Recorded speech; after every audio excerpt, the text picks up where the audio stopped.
In this video, we're going to write a decimal as a fraction. So if we have a problem like this that says write 0.85 as a fraction,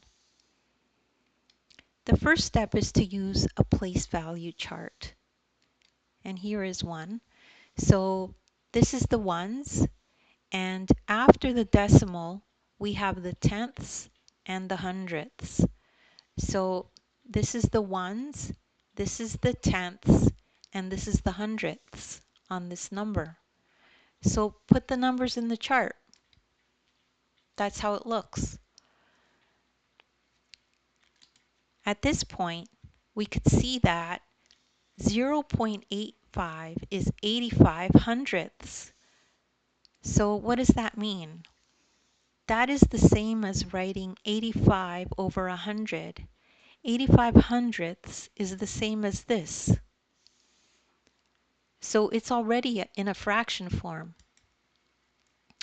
But notice that both the numerator and denominator can be divided by 5, right? 85 can be divided by 5, and 100 can be divided by 5.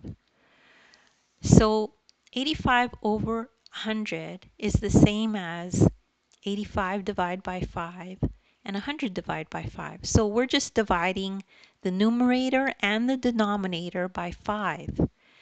And then 5 fits into 85 17 times, and 5 fits into 100 20 times.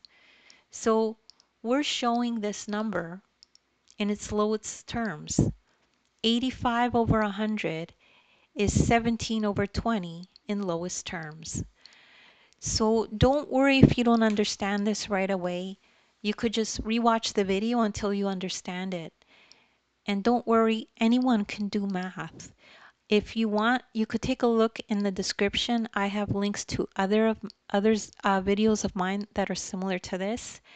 And also you could download the ebook and follow along this exact problem in the ebook.